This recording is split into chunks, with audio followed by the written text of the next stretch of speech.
Jesus é o Senhor. Vamos falar juntos: Jesus é o Senhor. Jesus é o Senhor. Amém. Glória a Deus. Estamos muito alegres nesta manhã, depois de termos um maravilhoso início ontem, com a palavra aos irmãos das lideranças das igrejas presentes aqui, e também com vários irmãos e irmãs que chegaram durante o dia de ontem. Eu creio que o Senhor de fato tem falado conosco, e o encargo principal dessa conferência, trazer-nos de volta ao princípio, de volta a tudo aquilo que nos gerou para hoje podermos estar aqui.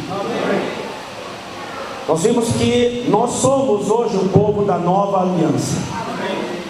Nós não fazemos mais parte da velha aliança. A velha aliança, ela fracassou, por isso que o próprio Deus, o Deus Todo-Poderoso, o Deus inatingível, o Deus que homem algum jamais viu, Ele, dentro do seu plano eterno, para poder cumprir com a sua vontade e com o seu propósito, Ele mesmo decidiu tornar-se um homem, para que então pudesse cumprir com aquilo que Ele havia iniciado desde a criação do homem. Louvamos ao Senhor que ontem nós vimos que quando o Senhor criou o homem, Adão e Eva, ali nada mais foi do que uma simbologia, uma sombra da verdadeira realidade da qual Ele queria para si mesmo. Porque vimos claramente que Adão representa Cristo e Eva representa a igreja. Claramente cumprido em Efésios capítulo 5, vamos ler lá. É importante que tudo que nós falarmos, os irmãos tenham a base na palavra de Deus, que é a Bíblia. Não há outra palavra de Deus que não seja a Bíblia. Palavra de homem algum pode ser a Bíblia. Palavra de homem algum pode ultrapassar a Bíblia. Amém, irmãos? Se alguém chegar para você e fala: a Bíblia é importante, mas a palavra de alguém, não aceite, porque a Bíblia em si, ela começa e fecha em si mesma. Não precisa haver palavra de homem algum. Qualquer explicação, comunhão que todos nós temos está em cima da palavra da Bíblia. E o próprio Espírito é quem nos revela todas as coisas. Revela para cada um que fala. Nós tivemos uma experiência ontem maravilhosa, ontem de manhã, para quem não estava. Nós oramos e lemos Efésios 4, do versículo 1 ao 6. Depois disso foi aberto para que os irmãos testificassem e falassem o que o Espírito falou com cada um. E tivemos aqui uma mensagem corporativa, com certeza mais de 30 irmãos falaram, entre irmãos e irmãs. E foi uma mensagem maravilhosa, liberada pelo corpo de Cristo, pelo que o Espírito falou para cada membro. Então, o Espírito é mais do que suficiente.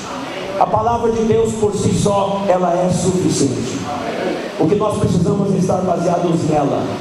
A autoridade da Bíblia, ela é única, ela é insubstituível, e ela é, nesse caso, a palavra da Bíblia, ela é infalível. Amém?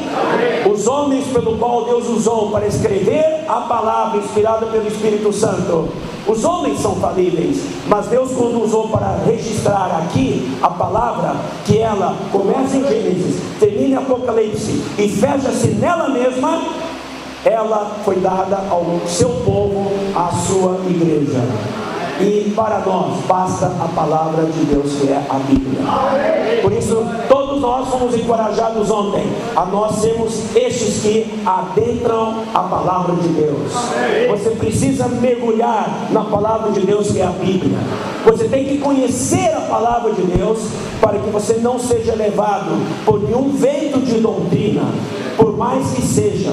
Até o apóstolo Paulo falou: se vier um anjo e pregar um outro evangelho, se vier alguém vier pregar um outro evangelho, seja anátema. Certo? O evangelho que nós temos é a palavra de Deus, é a Bíblia. Mais que isso é outro evangelho, e nós não podemos aceitar. Amém? Agora você tem que estar claro no que a palavra de Deus diz. Se você não está claro, você será levado para cá e para lá. Mas se você está claro, você será como o santo de Bereia, que você não será agitado nem para a esquerda nem para a direita. Você vai se manter firme. E por que o tema da palavra, vamos ler juntos o tema da conferência? De volta ao princípio. De novo.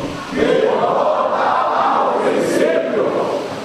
Como os irmãos falaram, se temos que voltar ao princípio, é porque houve algum desvio.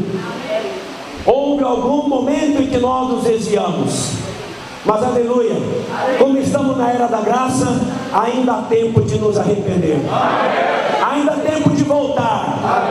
E você sabe, irmãos, a característica de um vencedor, de alguém que está na presença de Deus, é alguém que sempre se volta. O arrependimento é uma característica forte de um vencedor. A característica de um derrotado é que nunca se arrepende. Sempre se acha que está certo, sempre acha que a posição dele está correta, ele é inflexível. E a palavra diz, como dissemos ontem na comunhão de perguntas e respostas: Deus resiste aos soberbos, mas Deus dá graça aos humildes. Humilhar-nos debaixo da poderosa mão de Deus nos dá graça, e essa graça é pela qual nós vivemos. Amém? Então, vamos ler Efésios, que eu tinha falado, Efésios capítulo 5. Vemos aqui no versículo 24 em diante, eu vou ler. Como porém a igreja está sujeita a Cristo, a igreja está sujeita a quem? A Cristo. Vamos repetir? A igreja está sujeita a Cristo. Assim também as mulheres sejam tudo submissas ao seu marido. Marido, amai vossa mulher, como também Cristo amou a igreja e a si mesmo se entregou por ela. Vimos ontem a palavra sobre a importância da cruz, que o princípio de tudo começa na cruz. A nova aliança na qual nós estamos inseridos, na qual você e eu fazemos parte, não está mais ligado à lei, a regras, a métodos, a ordenanças de homens, não está ligado a ordenanças religiosas. Nós hoje estamos ligados a Cristo pela graça. E tudo isso foi graças a um momento da história, onde o nosso Deus, que se tornou homem, viveu nessa terra por 33 anos e meio. Eu disse ontem para vocês, irmãos, que desde que o Senhor, ele foi concebido, até o momento da sua morte, o momento que ele fez a última expiração de fôlego, você precisa estar claro que ele pensava em você e pensava em mim. Durante toda a sua trajetória, vivendo a humanidade, na sua infância, na sua juventude, depois do cumprimento, no início do seu ministério aos 30 anos de idade, até completar seu ministério aos 33 anos e meio de idade, 3 anos e meio com os discípulos, ele não estava mirando, olhando apenas para aqueles que ele via com seus olhos físicos, mas ele estava já incluindo toda a humanidade, dentre a qual você estava incluído. Só que, dentre toda a humanidade, nós sabemos que não é toda a humanidade que o recebeu ou recebe. Nós fomos escolhidos desde antes da fundação do mundo. Não é? Então temos que lembrar dessas coisas. Tudo isso diz respeito a voltar ao princípio, voltar aos pilares básicos da nossa vida.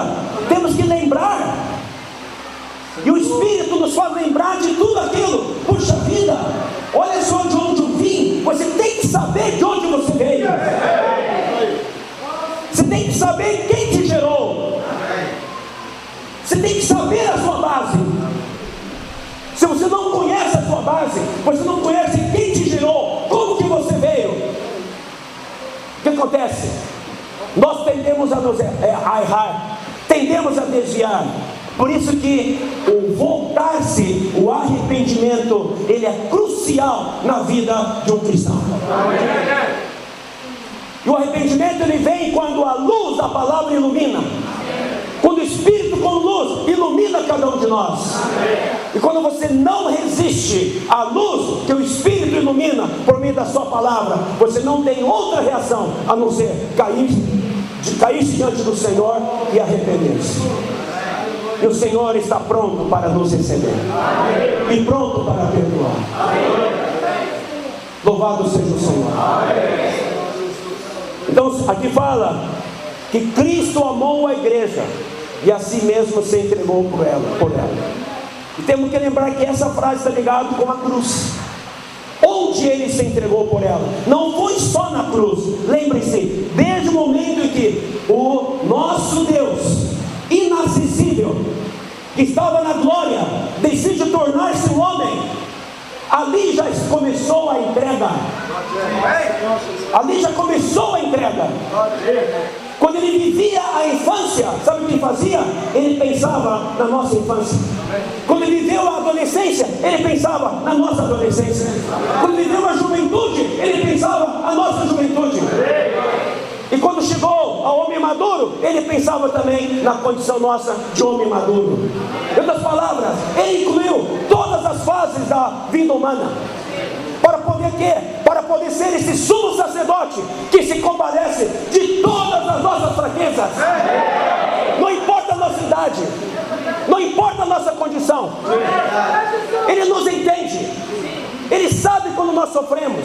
Ele sabe quando passamos necessidade. Certo ou não? Ele não é um Deus que não nos conhece. Ele é um Deus que viveu a humanidade, que conhece a realidade. E assim nós devemos ser, irmãos. Nós que servimos ao Senhor, nós que amamos ao Senhor, nós precisamos também aprender a compreender a situação de cada irmão. Por isso que eu pessoalmente eu gosto muito. Quando fala vamos viajar, vamos para tal lugar, para conhecer os irmãos, não importa a distância. É importante. Hoje eu posso dizer de boca cheia, eu conheço o Ige. Porque lá estive. Certo? Conheço a realidade dos irmãos.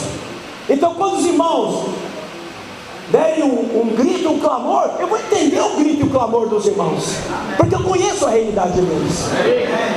Estou descendo agora para os irmãos, para o Lumano, para Menong, para Conene, depois para o Ango. Algum lugar eu já conheço, mas já tem uma defasagem. A última vez que eu vim foi em 2018, já se passaram uns 6 anos já. Agora que eu vou descer, vou ver a realidade atualizada. Nunca fui no Conene, como chama lá o lugar? Bulunganga. O nome é bonito, né? Bulunganga. Calueque. Vou lá visitar os irmãos. Vou conhecer a realidade dos irmãos. Quando a gente conhece a realidade, sabe o que existe em nós? O que o Senhor produz em nós? O Senhor produz em nós a humanidade elevada de Cristo. Por que o Senhor pode se compadecer de nós? Porque Ele conhece a nossa realidade. Correto ou não? Ele não ficou no céu sentado. Ele não produziu a igreja no estalar de dedos. Veja bem, o que é mais importante dentro do seu conceito? O universo, céus e terra ou a igreja? A igreja. Certo? Então, para produzir céus e terra, bastou ele falar: haja e ouve. Bastou ele dizer: haja e ouve. Ele não meteu a mão na massa. Entenderam? Mas para criar o homem, ele não disse: haja e ouve. Ele meteu a mão na massa. Ele fez ali um boneco de barro.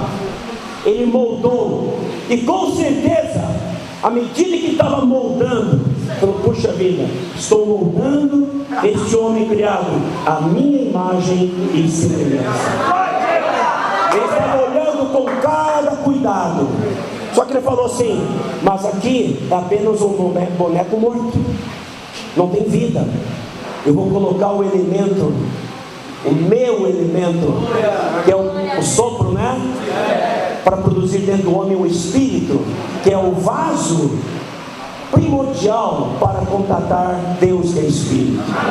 Aí soprou-se dentro desse boneco, por meio das suas narinas, das narinas desse boneco, o fôlego de vida, e esse boneco passou a ser alma vivente. Mas não bastou, porque só ter o espírito humano criado não basta, porque ele é apenas um copo vazio. Ele precisa receber para dentro o quê? O Espírito, que é Deus. E como que poderia receber o Espírito, que é Deus? Comendo da árvore da vida, porque esse era o objetivo da árvore da vida no jardim. Mas o homem não comeu. Satanás veio, interferiu, tirou o homem da presença de Deus, da árvore da vida, e fez comer outra árvore, e entrou o pecado do homem. Com isso, o plano de Deus temporariamente foi frustrado. No Velho Testamento, Deus tentou trazer o seu povo dentro de regras externas, não conseguiu. O povo não conseguiu cumprir tudo aquilo que Deus queria, certo ou não? Quantas vezes o povo de Israel pecou contra Deus? No mínimo, fala assim, 10 vezes me resististe, não é? Durante a saída do Egito, até a boa terra, e durante todo a história do reino de Israel, os reis, era para cima, para baixo, era arrependimento e voltava, era rei bom, rei mau, rei bom, rei mau. Depois, Deus levantou os profetas para poder conduzir o povo por meio da palavra de Deus. Vários profetas ao mesmo tempo, falando tanto ao reino de Israel quanto ao reino de Judá. Mas, na verdade, dentro do plano de Deus, Deus falava claramente: isso aqui é nada mais que paliativo. É como tentar resolver um problema de alguém que se fere e coloca ali temporariamente um unguento, né? Como fala? Como fala que você se fere, você coloca uma gaze, né? Você você cuida daquela ferida, mas você tem que levar para o médico, para tentar descobrir a razão e tentar corrigir o problema a fundo, não é verdade? Só que o problema a fundo só podia ser resolvido por meio do próprio Deus tornar-se homem. Certo? Viver a vida humana, compreender cada um de nós e finalizar exatamente no elemento que cura todas as coisas, que é a cruz de Cristo. Na cruz de Cristo, todas as coisas negativas foram eliminadas. Na cruz de Cristo foi derramado o sangue para a nossa redenção. Como foi falado ontem, para sermos comprados de volta. Você que estava escravo, eu que estava escravo do pecado, da lei, do pavor da morte, do inferno, do lago de fogo, aleluia!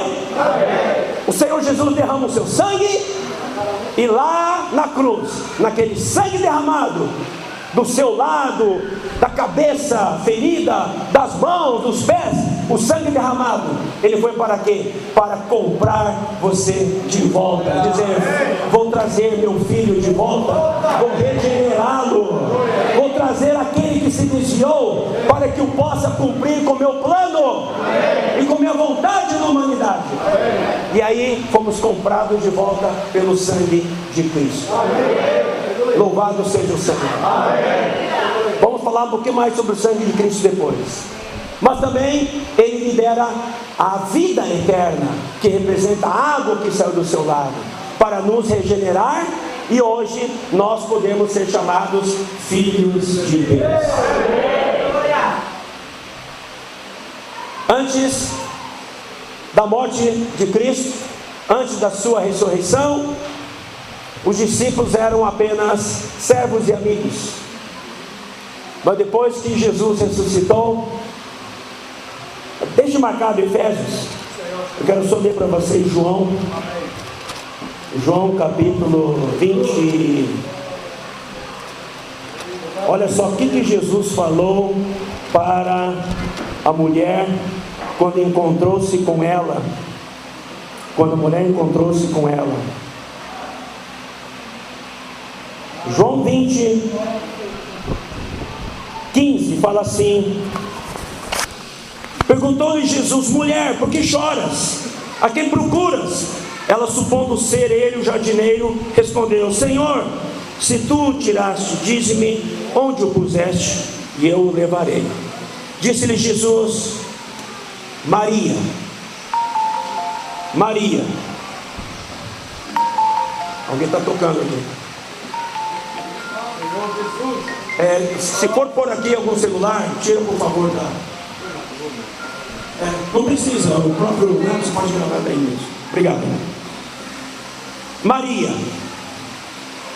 Engraçado, né? Maria andou ou não andou com Jesus esses 3 anos e meio? E por que ela não reconheceu? Por quê? Porque Jesus já não estava em carne. Jesus estava em corpo físico, mas já havia se transfigurado em Cristo espiritual. Amém? Ele já estava com o corpo de ressurreição. Aí eu quero tocar depois com vocês sobre isso. Daí, quando falou Maria, chamou pela voz, ela voltando-se lhe disse em hebraico Raboni, que quer dizer mestre. Em outras palavras, reconheceu pela palavra, né? Jesus falou e ela reconheceu a palavra do Senhor Jesus. Recomendou-lhe Jesus: não me detenhas, porque ainda não subi para meu Pai, mas vai ter com os meus irmãos. Ele nunca chamou ninguém de irmão antes. Aqui é a primeira vez que Jesus chama os seus discípulos de irmãos. Por quê? Porque ele, quando veio à terra, ele apenas era o filho unigênito do Pai. Viveu até a morte na cruz. No momento em que ele expira, Pai, entrega o meu espírito. 3 dias depois, ele ressuscita como o Espírito que dá vida, como Cristo espiritual. Naquele momento, este Cristo, que era o Filho unigênito, passa a ser agora o Filho primogênito. E aí, nessa geração em que Ele gera cada um de nós, nós passamos a ser chamados irmãos. Então você pode até, você não corou assim talvez, mas você pode orar: meu irmão Jesus. Aleluia. Você já orou alguma vez assim ou não? Às vezes a gente ora só nesse Senhor Jesus, tá? Mas você pode orar tranquilamente: meu irmão Jesus. Meu mano Jesus. Meu irmão mais velho. Meu irmão primogênito. Não é gostoso isso? Então falou: subo, digam meus irmãos, subo para meu Pai e vosso Pai. Amém. Aleluia. Amém. Agora de fato eles podem chamar Deus de Pai, porque eles foram gerados pela vida de Deus. Amém. Para meu Deus e vosso Deus. Por que o Senhor falou isso?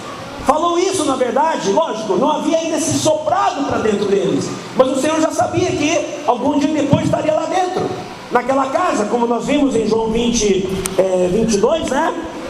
19, que ele aparece lá, sopra-se para dentro dos discípulos, e aí disse: recebei o Espírito Santo. Foi naquele momento em que Jesus soprou-se para dentro dos discípulos, eles foram de fato regenerados. Naquele momento conclui-se aquilo que Deus estava guardando desde a criação do homem. Por fim, o homem que eu criei com o Espírito, agora está com o Espírito cheio de mim, como o Espírito que dá vida. Então, irmãos, é muito glorioso saber que todos nós aqui fomos gerados por meio do Senhor como Espírito que dá vida. Então Ele se entregou pela igreja. Fomos gerados por Cristo, gerados por aquele que pagou o alto preço da morte, pagou o alto preço de derramar o seu sangue. Por sangue fomos comprados, preço inestimável. Por isso que quando a gente volta lá para Efésios capítulo 4, que nós vimos ontem, quando Paulo roga aos Efésios: rogo-vos, portanto, como prisioneiro no Senhor, que andeis de modo digno da vocação que fossem chamados. O que ele quis dizer? Andem lembrando-se o que aconteceu naquela cruz. Andem de modo digno, que ali, naquela cruz, consuma-se todo um processo de redenção, de resgate, de regeneração, para que você hoje possa tomar esse caminho e possa andar. Então, andar dignamente na presença do Senhor, segundo o chamamento que recebemos, é você sempre estar voltado e vinculado com o princípio da cruz. Amém, irmãos? Amém. Isso nos fará andar de maneira digna, conforme aquilo que o Senhor nos entregou. Louvado seja o Senhor. Amém. Então lá em Efésios diz ainda assim: para que a santificasse, tendo-a purificado por meio da lavagem da água pela palavra, para apresentar a si mesmo igreja gloriosa, sem mácula, nem ruga, nem coisa semelhante, porém santa e sem defeito. Aí nós vimos ontem que Adão, quando foi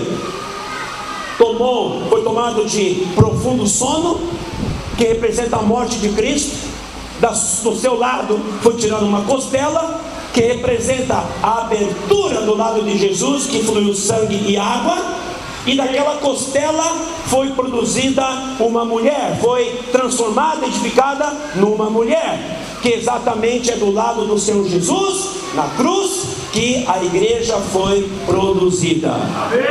A igreja é produto da morte de Cristo, a igreja é produto da cruz, a igreja é produto do derramamento do sangue e do derramamento da água.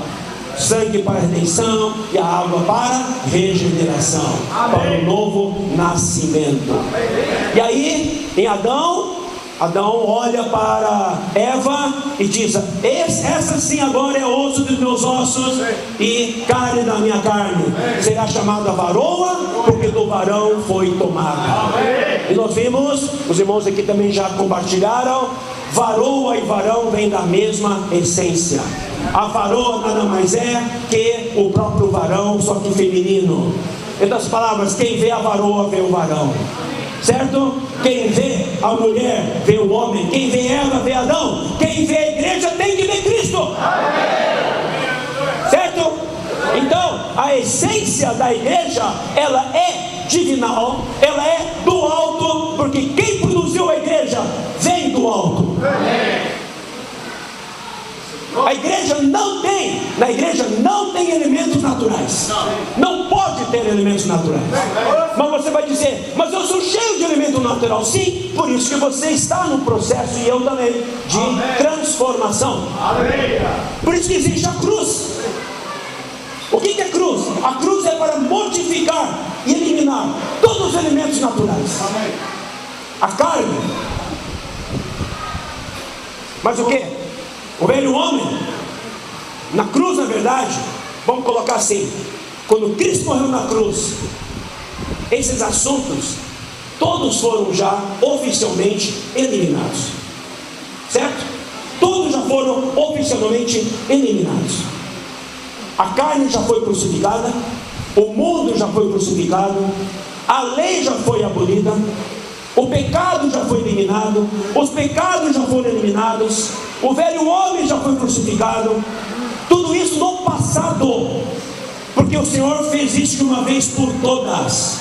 Agora, na aplicação no nosso dia a dia, o Senhor então fala, para que tudo isso que eu fiz na cruz se torne a sua realidade no dia a dia do seu caminhar, da sua jornada, do seu andar, na sua casa, na reunião da igreja, na sociedade, no convívio com as pessoas. Você precisa ser alguém que dia a dia toma a sua cruz, negue-se a si mesmo para poder seguir-me. Existe uma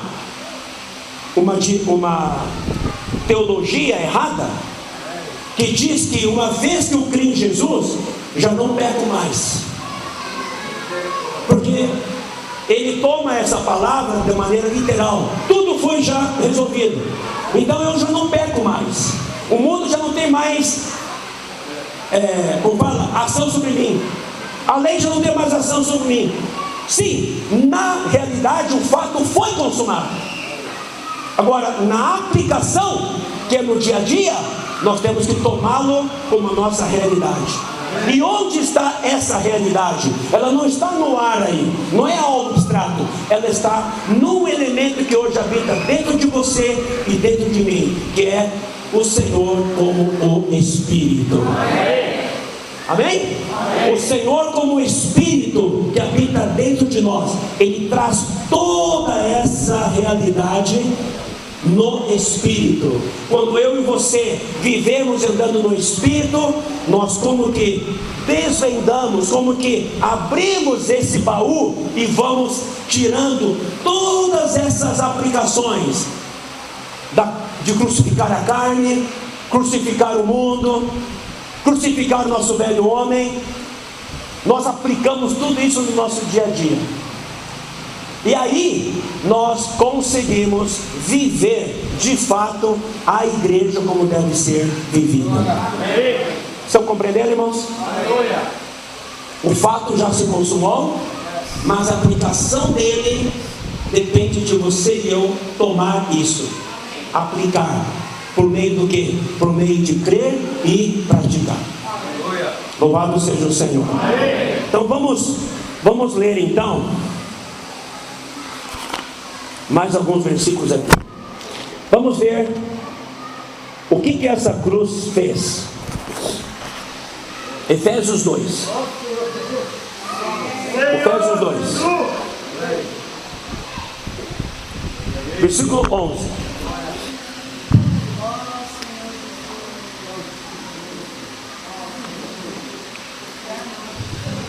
Deixa eu ler primeiro do versículo 1 em diante, rapidamente. Ele vos deu vida, estando vós mortos nos vossos delitos e pecados, nos quais andastes outrora, segundo o curso deste mundo, segundo o príncipe da potestade do ar, do espírito que agora atua nos filhos da desobediência. Aleluia, andamos outrora, né? Entre os quais também todos nós andamos outrora, segundo as inclinações da nossa carne, fazendo a vontade da carne e dos pensamentos, e éramos por natureza filhos da ira, como também os demais. Mas Deus, sendo rico em misericórdia, por causa do grande amor com que nos amou, estando nós mortos em nossos delitos, nos deu vida juntamente com Cristo. Pela graça sois salvos. Vimos lá no IG, os irmãos já compartilharam um pouco aqui, depois vocês podem ouvir a mensagem completa que foi gravada. O Senhor tornou-se o Espírito que dá vida. Isso foi também consumado lá na cruz. Então, voltando a dizer, nós que somos na nova aliança, tudo começa lá na cruz, como o fator, o divisor de águas. ali na cruz foi o início de todas as coisas. E o Senhor ali torna-se o Espírito que dá vida. E o Espírito da vida hoje habita dentro de você. Foi soprado para dentro de você quando você creu no Senhor Jesus. Você foi regenerado graças ao Espírito que dá vida. A vida de Deus entrou em você. E esse Espírito, qual é a função? Dar vida. O Espírito que dá vida. Quando você toca nesse Espírito, o que você ganha? Vida. Quando você invoca no Senhor e volta para o Espírito, você ganha vida. Quando você ora ao Senhor, volta para o Espírito, você toca em vida. Quando você canta e toca no Senhor, você toca no Espírito, você ganha vida. Porque o Espírito, uma vez tocado, ele só dá vida. Dá vida. Vida. E vida é abundância. Então, o Senhor nos deu vida juntamente com Cristo. E juntamente com Ele nos ressuscitou e nos fez assentar nos lugares celestiais em Cristo Jesus. Então sabe o que aconteceu ali na cruz? O pecado nos derruba da nossa origem, que é celestial, e nos joga para a origem terrenal. Passamos a ficar na terra. A carne, o mundo, todas as coisas nos subjugando. O que é o resgate de Cristo? Nos levar de volta ao original, que é nos lugares celestiais. De onde você pertencia? Você pertencia aos céus. O pecado te fez cair. O Senhor Jesus vem, te resgata e te leva de volta aos lugares celestiais. Onde é o nosso lugar de origem? Os lugares celestiais. Estamos assentados hoje nos lugares celestiais. Diga para o seu vizinho: você está assentado nos lugares celestiais.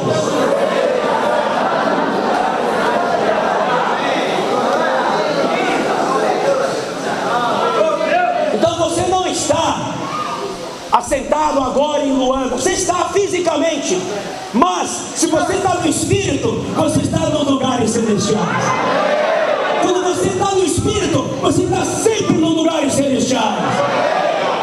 Por isso, nós invocamos o nome do Senhor, oramos e lemos a palavra, falamos e cantamos os hinos, certo? Nós vivemos, queremos viver no Espírito, uma vida de oração, para que nos manter nos lugares celestiais. Eu pergunto, quando você se mantém nos lugares celestiais, quem pode te tocar? Verdade? Verdade que ninguém pode te tocar? Verdade. Ninguém pode te tocar. Porque você não está nos lugares celestiais sozinho. Você está nos lugares celestiais em Cristo Jesus. E sabe onde está Cristo Jesus nos lugares celestiais? Está em Efésios 1. Efésios 1, versículo 20 e 21 diz assim: o qual exerceu ele em Cristo, ressuscitando dentre os mortos e fazendo sentar à sua direita nos lugares celestiais. É o mesmo lugar onde Cristo está, é onde nós estamos. Amém? Se o Pai, quando ressuscitou e o levou à sua destra para sentar-se nos lugares celestiais, e Efésios 2 diz que nós estamos também assentados nos lugares celestiais em Cristo Jesus, estamos no mesmo lugar que Cristo está, espiritualmente. Agora vamos ver o que está debaixo dos pés. O que está debaixo dele? Versículo 21. Acima de todo principado e potestade e poder e domínio e de todo nome que se possa referir, não só no presente século, mas também no vindouro, e pôs todas as coisas debaixo dos pés, e para ser o cabeça sobre todas as coisas, o deu à igreja, a qual é o seu corpo, a plenitude daquele que a tudo enche em todas as coisas.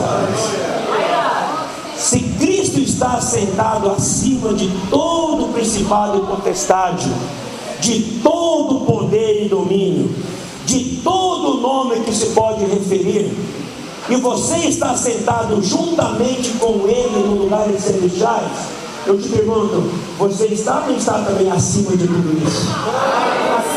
Está ou não está?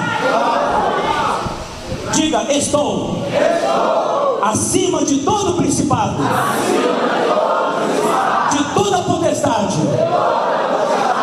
Agora, para que isso seja real, isso só ocorre quando você e eu estamos de fato vivendo no Espírito. Porque se você e eu estamos vivendo na carne, no nosso velho homem, nós estamos abaixo de tudo isso. Aí nós seremos oprimidos pelos principados, pelas potestades, pelos poderes, pelos domínios. Por isso que muitas vezes o irmão fala: irmão, eu estou oprimido. Sabe por quê? Porque não se voltou ao Espírito. Você não tem que dar muito conselho para ele, você não tem que dar muita orientação, basta levá-lo de volta ao Espírito. Quantas vezes você estava para baixo, você estava oprimido, e você é filho de Deus, teoricamente era para você estar acima, mas por que você está oprimido? Porque você não estava na esfera do Espírito. Daí vem algum irmão, te ajuda, ora com você e leva você para o Espírito. Nesse momento você fala: puxa vida, irmão, como estou aliviado, como me sinto aliviado. Só que eu pergunto, a situação mudou? A situação não mudou. O problema mudou? Não, está ali ainda. Mas o problema é que você mudou de patamar. Você saiu de estar debaixo da situação para estar acima da situação, porque você foi levado para os lugares celestiais. Então, irmãos, quando você fala assim: eu quero ir para o céu, como muita gente fala, né? Eu quero ir para o céu um dia, eu quero ir para o céu um dia. Você não tem que esperar um dia para você ir para o céu. Você pode estar no céu todos os dias. Sabe onde? No seu Espírito. Amém? Estar em Cristo, no nosso Espírito, é estar nas regiões celestiais todos os dias. Irmãos, eu testifico isso na minha vida. Desde que me mudei para a Europa em 2015, eu digo que nesses 9 anos passei por muitas situações, tribulações, provas, de situações difíceis, que lá no Brasil, enquanto vivia, não passei. Situações que me levaram ao desespero, me levaram a uma situação de depressão. Mas no momento em que eu descobri, e olha só como é importante, eu vou falar isso talvez hoje à tarde, vou falar a importância da oração. Amém. A importância da oração, que vou tocar em vários níveis de oração. Amém. Dentre os quais um deles é a oração do casal. Como é importante o casal orar juntos. No momento em que eu estava para baixo, estava ali triste, não podia nem invocar o nome do Senhor. Não é que não podia, não conseguia nem abrir a boca para dizer Senhor Jesus. Não conseguia. Estava ali, oprimido. E eu falava para minha esposa: não estou conseguindo. Ela viu que estava mal. Que ela falou assim: vamos orar. Falou: não consigo, não tem problema, eu vou orar. Você fica do meu lado. Nos pusemos junto aos pés da cama, nos ajoelhamos e ela começou a orar. Começou a invocar o nome do Senhor e eu não conseguia, como se tivesse um cadeado na minha boca. Não conseguia. E ela invocava e começou a orar. E à medida que ela orava, que ela estava orando, em mim veio apenas uma atitude: comecei a chorar, comecei a chorar mesmo de me engasgar, né? Chorar ali e tal. Naquele momento em que comecei a chorar, o que eu senti? Eu senti claramente isso me tocando, e aí comecei a levemente balbuciar: Senhor Jesus. Amém. Senhor Jesus. Amém. E a partir dali consegui abrir a boca, eu comecei a invocar o nome do Senhor. Amém. E ela orava, eu comecei a invocar. E aí a vontade era aumentar o volume. Ó Senhor Jesus, ó Senhor Jesus, ó Senhor Jesus. E ela orando e invocando, até o momento que eu senti que destravo, aí eu começo a orar. E sabe o que me leva na oração? Oração me leva ao arrependimento. O arrependimento, sabe qual arrependimento? O arrependimento de ter sido incrédulo ao Senhor. Falei, o Senhor me trouxe até aqui, como que eu posso não crer que o Senhor cuidará de mim? A situação toda é uma situação de pressão. Eu estava debaixo dessa situação, eu estava debaixo da opressão dos principais potestades das situações. Mas aleluia, tinha alguém que estava acima, que era minha esposa, e ela me ajudou a levar a subir. Aí eu subi. Quando eu subi, a situação mudou, os problemas se resolveram? Não! Mas agora eu estou olhando para eles de cima para baixo. É, não é? Aquele problema que era grande, agora ficou pequeno. Mas está ali ainda. Está ali ainda. E agora? Irmãos, a partir dali, sinceramente vou dizer, aprendi uma lição. Pode chegar o problema que for, do tamanho que for, eu falei para o Senhor, não mais me deixarei abater, porque eu estou nos lugares celestiais. Aí o que eu faço? Vou em oração ao Senhor. Fala, Senhor, Tu sabes dessa situação, Tu sabes que eu não tenho como resolver, mas Senhor, entrego nas Tuas mãos. Tranquiliza meu coração, e o Senhor vai cuidar. E aí meu coração fica calmo, tranquilo. Eu vou dizer sinceramente, não me abate mais. O problema está aí. Seja, não importa se seja calúnia, acusação, problema de dinheiro, problema de uma situação que ocorreu, que não dá para resolver naquele momento. Eu entrego tudo para o Senhor. Fala, Senhor, eu quero estar em Ti, porque em Ti não serei abalado. Eu em Ti estou nos lugares celestiais. Não vou me deixar abalar por essas coisas. E olha, incrível, né? Passa um tempo, o Senhor começa a trazer as soluções. Soluções que a gente não sabe nem de onde vem. Mas o Senhor mostra, eu estou cuidando de você. Porque se o Senhor me resgatou, se o Senhor te resgatou, Ele vai ou não vai cuidar de você? Ele é responsável agora por você. É por isso que Ele quer que eu e você aprendamos a viver no Espírito, na dependência dEle completamente. Não é depender de homens, porque muitas vezes ocorria isso. Eu tinha um problema, já pegava o telefone e já ia conversar com alguém. Irmão, o pai, fulano, eu estou passando por essa situação, será que tem como você me ajudar? Está certo ou não? Tudo bem, você pode fazer isso. Mas depois eu percebi, eu não peguei o telefone para ligar para o Senhor. Eu não orei. Eu fui buscar ajuda de homens. Eu não fui buscar ajuda do Senhor. Tem uma mensagem que recebemos hoje. Eu mando todo dia para vários irmãos uma mensagem, certo ou não? Vários de vocês recebem. Vocês, se não recebem, peçam para quem recebe para mandar para vocês, tá? Esse aqui é do irmão Charles Spurgeon. Eu quero ler para vocês. Ajuda exterior. Aí ele menciona o versículo de Isaías 41:10. Eu te ajudo. O que o Senhor fala? Eu te ajudo. Eu vou ler aqui essa pequena mensagem. A promessa de ontem nos garantiu fortalecimento para o que temos de fazer, e de hoje nos assegura ajuda em casos que não podemos agir sozinhos. O Senhor disse, eu te ajudo. Eu pergunto para você, quando o Senhor fala na sua palavra, suas promessas, é para você crer ou duvidar? É para você apenas ler ou tomar posse? Então, se o Senhor falou, eu te ajudo, Ele vai te ajudar? Se Ele falou, eu te ajudo, Ele vai te ajudar. Aí Ele fala, a força interior é suplementada pela ajuda exterior. Deus pode suscitar aliados em nossa batalha, se isto for agradável aos seus olhos.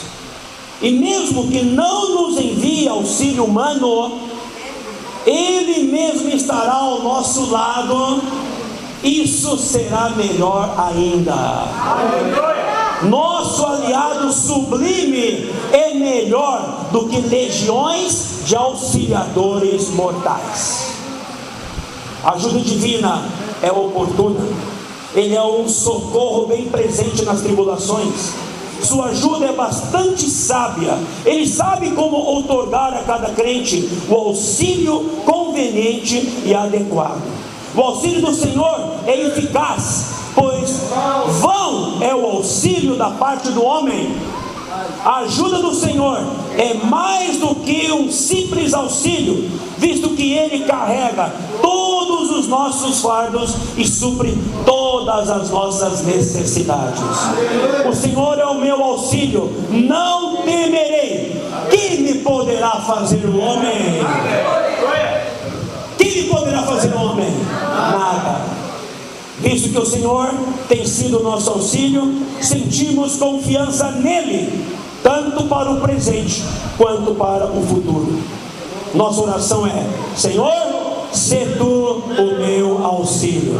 Vamos falar juntos: Senhor, sê tu o meu auxílio. Nossa experiência é: o Espírito semelhantemente nos assiste em nossa fraqueza.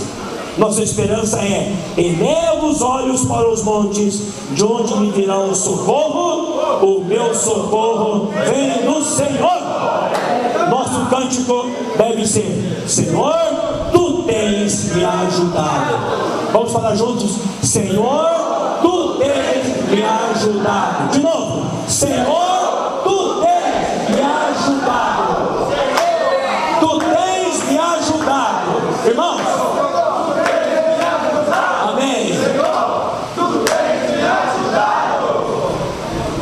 se você está aqui hoje, sentado nessa conferência aqui em Luanda, você olha para trás, você vai ver: se estou aqui, é porque o Senhor tem me ajudado. Se Ele tem te ajudado, Ele vai continuar a te ajudar. Vai ou não? Não é só para o passado, não é só para o presente, é para o futuro. Então não dependa de homens. Maldito o homem que confia no homem. Maldito o homem que confia na força do seu próprio braço.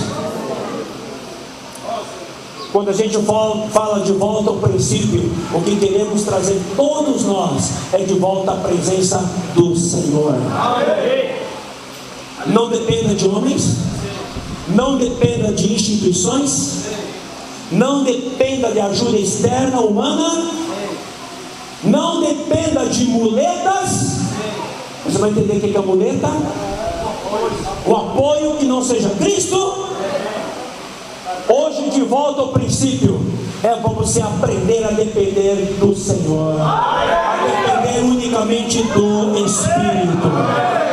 Agora, o Senhor, por conhecer nossa situação e por conhecer nossa realidade, Ele em vários momentos vai levantar auxílio externo para nos ajudar. Mas o auxílio externo não é o auxílio externo. O auxílio externo, na verdade, é o próprio Senhor auxiliando, usando uma ferramenta externa. Amém? Daí você reconhece no Senhor. Louvado seja o Senhor. Então, nós estamos assentados nos lugares celestiais. Versículo 7: para mostrar nos séculos vindouros a suprema riqueza da sua graça em bondade para conosco em Cristo Jesus. Porque pela graça sois salvos, mediante a fé. Isso não vem de vós, é dom de Deus. Então aqui você vê: pela graça não depende do seu esforço nem do meu. Pela fé depende apenas de um ato seu: crer. Crer no que o Senhor é, crer no que o Senhor fez e faz. Isso é dom de Deus, não de obras, para que ninguém se glorie. Hoje em dia, dentro do povo de Deus, mesmo nós na vida da igreja, no passado, quando eu digo no passado, pode estender até mesmo mais longe. A obra de Deus, isso serve para todos nós, tá? Irmãos mais antigos, novos e tal. Nós queremos fazer a obra de Deus. Deus quer fazer a sua obra. Deus quer fazer a sua obra. Mas muitas vezes nós queremos fazer a obra de Deus no nosso esforço. E nos preocupamos com a obra de Deus, que é uma coisa, e não nos preocupamos com as pessoas que estão envolvidas na obra. Não sei se vocês entendem o que eu estou dizendo. Queremos fazer a obra de Deus, que seria a atividade em si, mas não estamos preocupados com quem está envolvido nas atividades. A obra de Deus, ela é espiritual, ela não é material, ela não é uma atividade. A obra de Deus tem a ver. O que na verdade é a obra de Deus? A obra de Deus na verdade é trabalhar Cristo para dentro de nós. Se você está trabalhando Cristo para dentro das pessoas, você está fazendo a obra de Deus. Se na obra de Deus que se diz que se faz, não se trabalha Cristo para dentro das pessoas, não é obra de Deus. O plano de Deus envolve dispensar o próprio Deus para dentro das pessoas. Se o que nós fazemos não dispensamos Deus, não trabalhamos Deus para dentro das pessoas, essa obra é morta. Entenderam ou não? Muita atividade, mas não existe Cristo trabalhando para dentro das pessoas. Então, nós podemos estar servindo, cantando, compartilhando, pregando o Evangelho, mas se for mera atividade e não produz, não redunda que Cristo foi dispensado para dentro daquela pessoa ou para dentro dos irmãos em que nós estamos cuidando, a obra de Deus não está sendo feita. Está sendo feita uma obra de religião, está sendo feita uma obra humana, uma obra material, mas de Deus não está sendo feita. A obra de Deus, ela tem que implicar em Cristo ser dispensado. Às vezes não é nem com palavras. Ontem uma irmã perguntou sobre um assunto familiar, e nós fomos lá para Pedro, 1 Pedro 3. E ele fala que a mulher, quando tem um marido incrédulo, ou vice-versa, mas o caso aqui Pedro é a mulher tendo um marido incrédulo, fala que a mulher tinha que ganhar o marido pelo seu procedimento, sem palavra alguma. Aí eu pergunto, como dispensar Cristo para dentro de um marido sem palavra alguma, apenas pelo procedimento? Porque o procedimento dela, o viver dela, está cheio de Cristo. E o que ela expressa na sua mudez, pelos seus atos, mostra Cristo. E de maneira muito maravilhosa, mesmo muda, sem palavras, pelo seu procedimento, está dispensando Cristo. Não é maravilhoso isso? Então não pense que fazer a obra de Deus é só blá blá blá, falar. Na verdade, mais que falar é viver. Mais que falar é o nosso viver. Amém? Muitas pessoas falam assim, fala bonito, mas não viram o que fala. É prefiro dizer assim, não fala nada, mas vive bonito. Ele não sabe falar, mas quando eu olho para ele, eu olho Cristo. Amém? Agora, é importante a gente se constituir com a palavra, é importante a gente saber falar, sim. Mas o mais importante que o Senhor quer é o nosso procedimento, nossa conduta. Por isso que o andar de Efésios 4 diz respeito à nossa conduta, mais do que apenas falar. Eu louvo ao Senhor que vocês, irmãos da África, vocês têm uma característica muito grande, louvável, não importa onde seja, Angola, Quênia, Uganda, Burundi, não importa. Vocês têm uma capacidade, isso eu falo sempre que venho cá, uma capacidade de captação da palavra incrível. E vocês conseguem transmitir também com fidelidade, incrivelmente. Agora, mais que isso, busque agora fazer com que isso se torne o seu procedimento, a sua conduta. Então, não é o tanto de obra que eu quero fazer para Deus. O Watchman já falava assim: fazer, como é que ele falou? Falou assim, mais ou menos assim. Oi? Não, o irmão Watchman falava assim: mais que trabalhar para Deus, permita-se ser trabalhado por Deus. Amém? O seu muito trabalhar para Deus não quer dizer que é fruto do muito trabalhar de Deus em você. Se você permite que o trabalhar de Deus em você ocorra, espontaneamente o seu trabalhar para o Senhor vai frutificar. Mas o muito trabalhar seu para Deus, sem que você tenha permitido que Deus trabalhe em você, vai ser muito esforço sem frutos.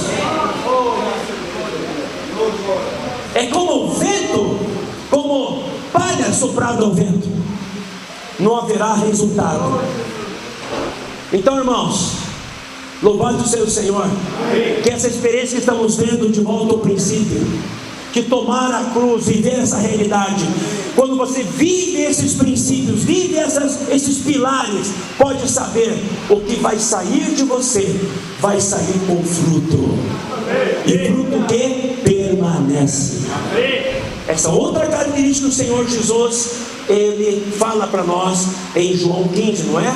Ele não ora por nós, Ele não fala assim: eu vos escolhi, primeiro não fosse vós que me escolhestes, para que vades e deis fruto, e o vosso fruto permaneça. Isso tem que estar claro no nosso sentimento. O meu fruto tem que permanecer. Para permanecer, tem que ser algo que eu vivi, sai do meu viver, porque é algo sólido, e quando sai de mim, vai frutificar e vai permanecer. Se eu mesmo não vivo, pode saber que aquele fruto não vai permanecer, porque mesmo você não tem aquele viver. Está claro? Versículo 11 em diante diz assim: portanto, lembrai-vos de que outrora, vós gentios na carne, chamados incircuncisão, por aqueles que se intitulam circuncisos na carne, por mãos humanas, naquele tempo estáveis sem Cristo, separados da comunidade de Israel, e estranhos às alianças da promessa, não tendo esperança e sem Deus no mundo. Essa era a nossa condição antes de nós sermos salvos. Mas aleluia, que ali na cruz ocorreu ali um divisor de águas para nós. O Senhor, antes voltado apenas para os judeus, agora Ele inclui novos povos, que são os gentios, que inclui a nós aqui. E diz agora o versículo 13: mas agora em Cristo Jesus, vós que antes estáveis longe, fostes aproximados pelo sangue de Cristo. Louvado seja o Senhor. O sangue de Cristo nos aproxima de Cristo e nos aproxima uns dos outros, porque Ele é a nossa paz, o qual de ambos fez um, tendo derrubado a parede da separação que estava no meio, a inimizade, aboliu na sua carne a lei dos mandamentos na forma de ordenanças, para que dos dois criasse em si mesmo um novo homem, fazendo a paz, e reconciliasse ambos em um só corpo com Deus, por intermédio da cruz, destruindo por ela a inimizade. E vindo, evangelizou a paz a vós outros que estáveis longe, e paz também aos que estavam perto, porque por ele ambos temos acesso ao Pai em um Espírito. Aleluia, pelo Espírito. Pelo Espírito temos acesso ao Pai. Agora, esse Espírito torna-se acessível a nós graças à cruz, que veio eliminar uma coisa que era a parede da separação e também a inimizade. Por isso, quando você vive a cruz, em você não existe inimizade. Amém? Não importa quem fez, não importa quem fale no seu coração, porque você é alguém na cruz, é alguém que toma a cruz, e você não existe inimizade. Quem não toma a cruz está com o coração cheio de inimizade. Mas quem toma a cruz não tem inimizade no seu coração. Pelo contrário, só tem compaixão e misericórdia. E mais que isso, amor. Amém? Porque quando fala em Efésios que Deus com seu grande amor nos amou, a cruz é o sinal do amor. Aleluia! A cruz é o sinal do amor de Deus por você e por mim. Quando você vive a realidade da cruz, você vive a realidade do amor de Deus. Por isso que não existe inimizade. Amém? Não importa quem fale o que com você. Não importa o que alguém tenha feito com você. Pode ser um familiar, pode ser um irmão da igreja, pode ser alguém com quem você conviveu por muito tempo, alguém com quem você teve muito relacionamento, te ofendeu, te caluniou. Mas se você aprende a viver na cruz, em você não existe inimizade. Em você só existe uma coisa: amor e compaixão. Por isso que Estevão, quando estava sendo apedrejado pelos seus conterrâneos judeus, correto? Porque ele estava ali falando do Senhor, aí pegaram pedras, começaram a apedrejar, e olha só quem estava guardando as vestes dos apedrejadores. Quem era? Saulo. Saulo guardava as vestes dos apedrejadores enquanto estava ali lançando pedras sobre Estevão até morrer. Estevão não teve inimizade, nem os considerou inimigos, mas Estevão só teve uma oração: Senhor, não imputes isso como pecado sobre eles. Olha só o sentimento de compaixão. Por quê? Porque ele aprendeu a viver na realidade da cruz. Porque na cruz jorra, emana todas as coisas que provém do alto, que provém de Cristo. Amém? O amor, a compaixão, a graça, o perdão. Uma pessoa que vive na cruz perdoa. Uma pessoa que vive na cruz se arrepende. Aí eu pergunto: não é importante voltar ao princípio da cruz? Queremos ou não queremos uma vida de igreja desse tipo? Queremos ou não queremos? Uma vida de igreja verdadeira e real só pode existir se você e eu vivemos no princípio da cruz. Ó Senhor Jesus. Colossenses capítulo 2,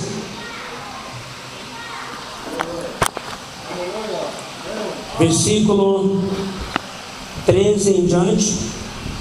E a vós outros que estáveis mortos pelas vossas transgressões e pela incircuncisão da vossa carne, vos deu vida juntamente com ele, perdoando todos os nossos delitos, tendo cancelado o escrito de dívida que era contra nós e que constava de ordenanças, o qual nos era prejudicial, removeu-o inteiramente, encravando-o na cruz.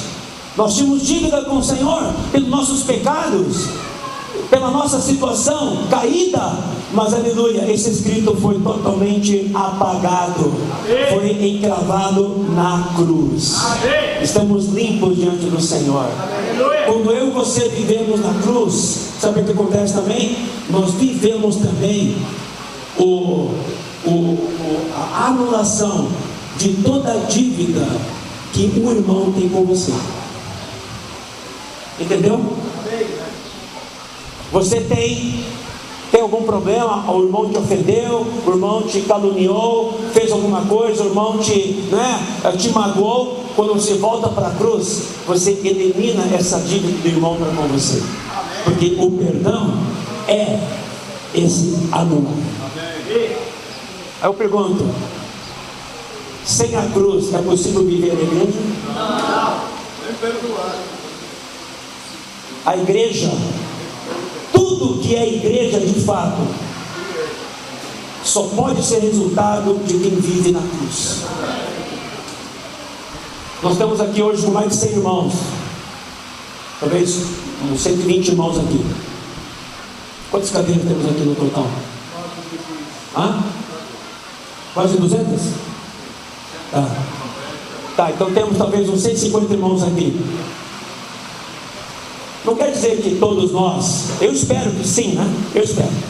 Se todos nós somos pessoas que vivem diariamente na cruz e vivem no Espírito, a igreja está sendo vivida. Mas se nós chegamos na reunião sem passar pelo filtro da cruz, sem estar no Espírito, você pode até estar aqui, mas você não está vivendo a igreja.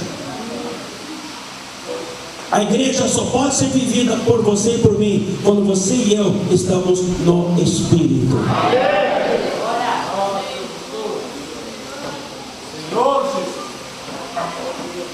Oh, Senhor Jesus.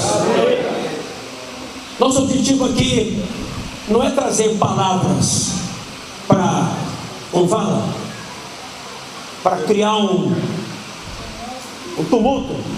Não. O que eu quero é trazer palavras, não eu, mas o Senhor, trazer palavras que solidificam vocês nos fundamentos.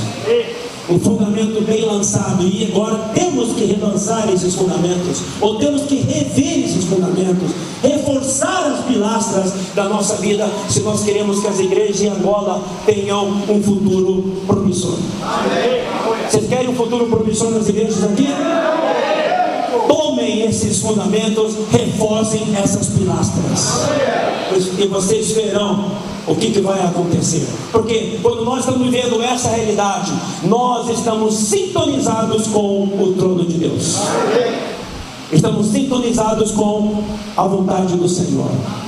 Estamos totalmente no mesmo canal de onde Deus pode fluir a sua bênção. E o canal de onde ele flui a sua bênção, ele começa pela cruz. Se ninguém está na cruz, a bênção não pode fluir.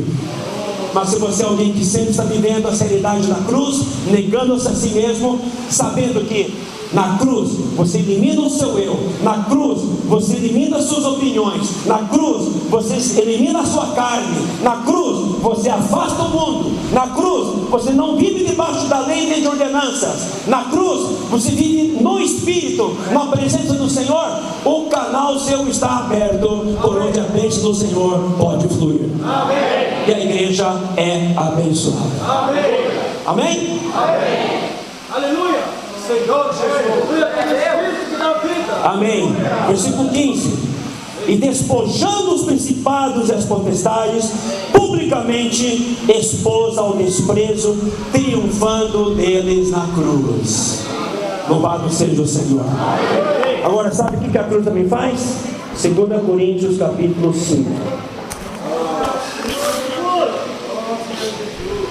quando Jesus viveu na terra, os discípulos todos conheciam o Senhor, Maria, e quando Jesus ressuscita, aparece ali aos discípulos. Naquele momento eles o reconhecem, porque o Senhor fala: paz seja convosco. Logo depois, interessante, né? Logo depois, eles já tinham visto o Senhor naquele aposento. Daí os discípulos vão para Pedro, chama um grupo, vão voltar a pescar, e aparece o Senhor ali na praia, não é? Perguntando: e aí, pescaram alguma coisa? Nada. Engraçado, eles tinham ouvido o Senhor e visto o Senhor há uns dias atrás ali no aposento. Como que agora o Senhor falou com eles e não reconheceram? Né? Irmãos, o Senhor teve que ficar com os discípulos depois que ressuscitou, de acordo com Atos capítulo 1. Ele teve que ficar com eles 40 dias antes de ascender aos céus. Antes de ler 2 Coríntios, vamos lá para Atos 1.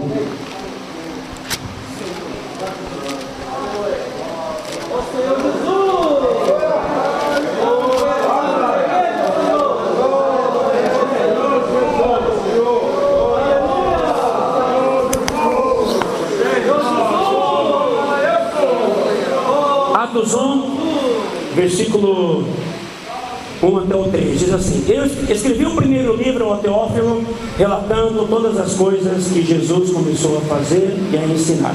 Quem escreveu Atos dos Apóstolos foi Lucas, tá? Lucas. Então esse primeiro livro, ele se refere ao seu evangelho. Então ele escreve ao Teófilo, relatando todas as coisas que Jesus começou a fazer e ensinar, até o dia em que, depois de haver dado mandamentos, por intermédio do Espírito Santo, aos apóstolos que escolhera, foi elevado às alturas. A estes também, depois de ter padecido, se apresentou vivo, com muitas provas incontestáveis, aparecendo-lhes durante 40 dias e falando das coisas concernentes ao reino de Deus. 40 dias. 40 dias. O Senhor não esteve com eles 40 dias, 24 horas no dia. Aqui diz: aparecendo-lhes. Por quê? Porque o Senhor já não estava mais em carne física. O seu corpo já é um corpo de ressurreição. Ele era o Cristo, que a gente chama Cristo espiritual, né? Com corpo palpável, mas esse mesmo corpo de repente desaparece. Porque Tomé tocou no lado do Senhor, tocou na mão do Senhor, era palpável, mas também ao mesmo tempo ele aparecia e desaparecia. Então os discípulos foram treinados aqui por 40 dias, com o Senhor aparecendo e desaparecendo, aparecendo e desaparecendo. Sabe por que o Senhor fez isso? Para dizer assim: porque a partir de agora eu não vou mais estar com vocês aqui no dia a dia, eu vou estar com vocês me vendo e vou estar com vocês não me vendo. Não é? Porque essa foi a promessa do Senhor: estarei convosco todos os dias, não é?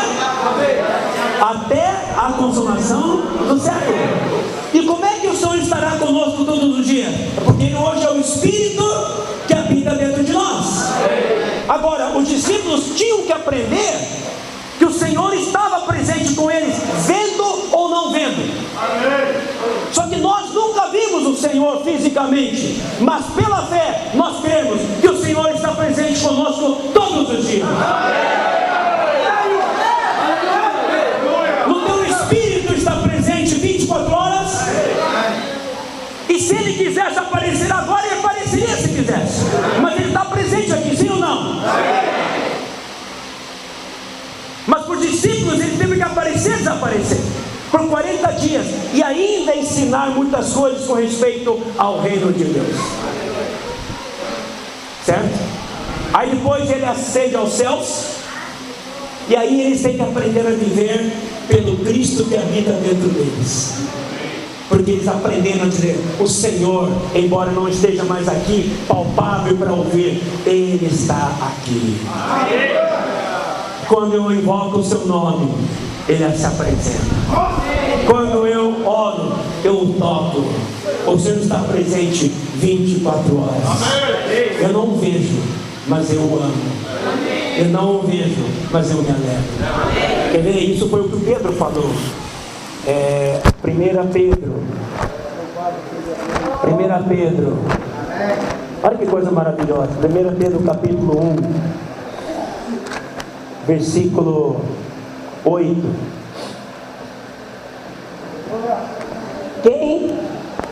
Quem não havendo visto, a mais. Você ama o Senhor Jesus? Você ouviu já alguma vez?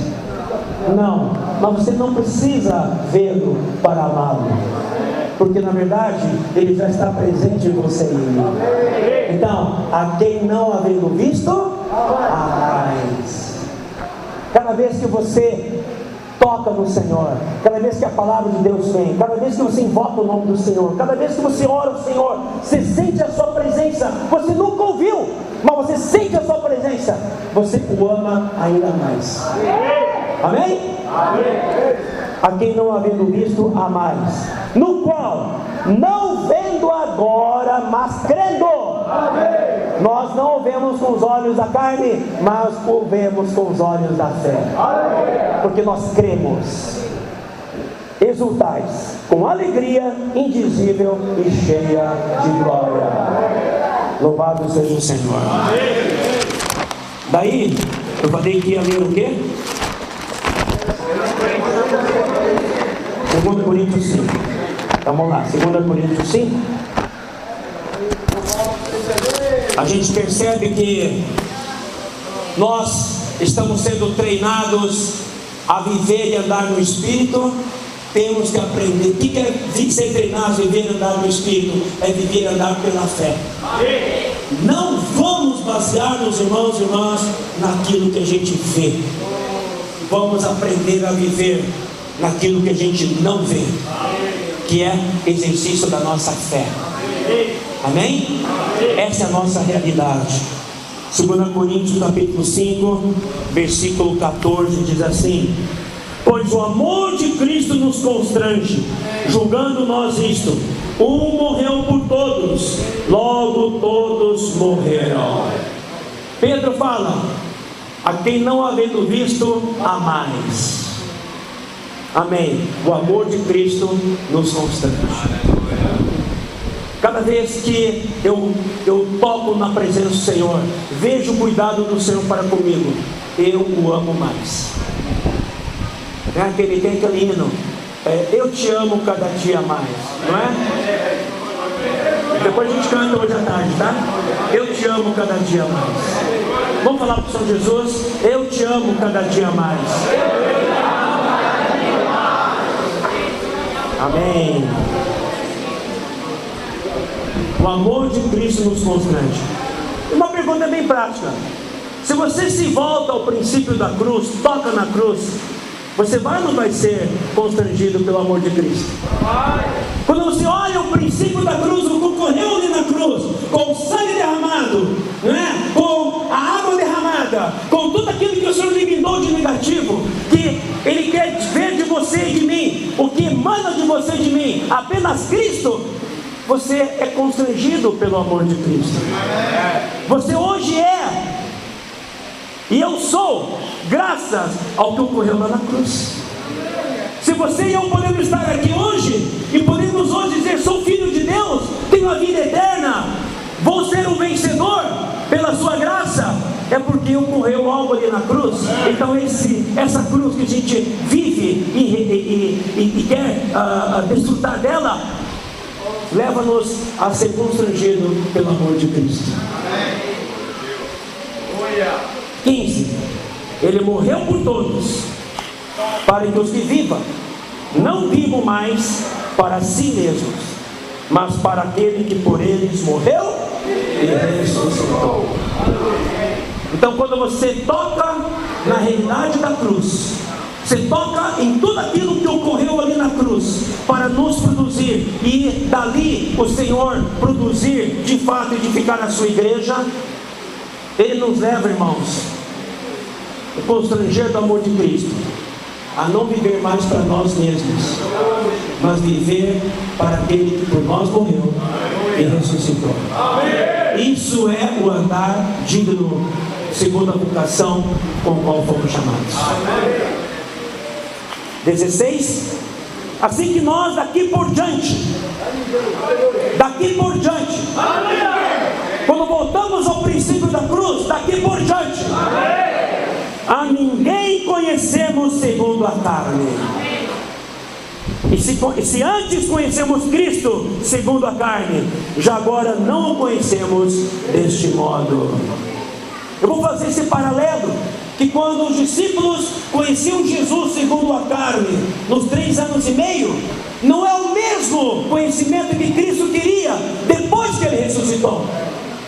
Porque depois que Ele ressuscitou, se tornou o Espírito que dá vida, agora é o momento de conhecer Cristo, não mais segundo a carne, mas segundo o Espírito. Amém. Eu e você, nos conhecemos, quem sabe, antes segundo a carne, mas agora que estamos na igreja, não podemos nos conhecer mais segundo a carne. Eu não posso mais olhar para o irmão Domingo segundo a carne. Eu tenho que olhar segundo o Espírito. Tenho que olhar segundo Cristo. Se eu vivo essa realidade, irmãos, a igreja vai ser edificada. Você vai alcançar seu propósito. Conhecer segundo a carne é dizer assim: ah, o Salomão, meu xará, aqui, né, Salomão Messene, Salomão Messene, ele é assim, ele é assado, ele foi isso, foi aquilo, e que é isso? Conhecer segundo a carne. Mas eu falo, sim, Salomão Messene, ele sim foi assim, mas aleluia, Cristo está trabalhando nele, também está trabalhando em mim. É sobre o viver da igreja. Se eu tenho esperança de ser transformado, o meu xará também tem? Isso é conhecer meu irmão, não segundo a carne, mas segundo o Espírito. Isso é suportar uns aos outros em amor. Às vezes nós tropeçamos no nosso processo de identificação, porque a gente fica assim: mas a fulana sempre foi assim, o ciclano sempre foi assim, e ele não muda. Se você fala que ele não muda, eu nunca posso dizer que alguém não muda, porque se alguém conheceu Cristo, alguma mudança ocorreu. Talvez eu não veja, mas o Senhor está operando. Talvez não muda segundo o meu padrão, mas quem disse que a igreja tem que ser edificada no meu padrão? Aí que está o grande problema hoje no nosso meio, no meio do povo de Deus. A gente estabelece um padrão pensando que é o padrão de Deus, mas o nosso padrão. E quando é o padrão de um homem, o padrão de alguém, deixa de ser o padrão de Cristo, não tem edificação. Mas quando você toca na cruz, o teu padrão vai embora, o meu padrão vai embora, o padrão do irmão vai embora, só resta Cristo. E viver por essa realidade é uma questão de exercício. Por isso que os discípulos tiveram que ser exercitados por 40 dias, aprender a viver esse Cristo que aparece, desaparece, aparece, desaparece, a viver no Espírito da realidade, no Espírito da vida que Cristo é agora. Então, irmãos, joga fora o teu padrão. O teu padrão, o padrão te julga. Entendeu? O teu padrão é régua. A régua da igreja não é o seu padrão nem o meu. A régua da igreja está na Bíblia, na palavra de Deus.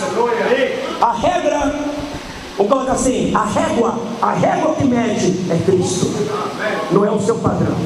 Então, quando eu conheço um irmão, sabemos que aquele irmão tem dificuldade. Um dia eu estava com o irmão Long, né, que já partiu com o Senhor. Alguns de vocês tiveram a chance de conhecer. Eu falei para o irmão: Não, Antônio, mas esse irmão é complicado, hein?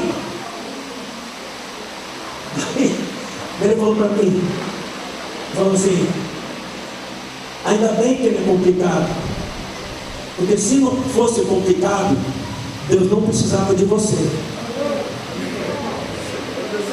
Aí fui tentar entender. Falou, não, porque às vezes Deus deixa essa pessoa complicada para trabalhar em você, para você ajudar essa pessoa complicada, para você exercitar a perseverança, a paciência, tomar a humanidade de Cristo para vivenciar. Em outras palavras, aprenda a conhecer essa pessoa complicada, não segundo o seu padrão, mas segundo Cristo.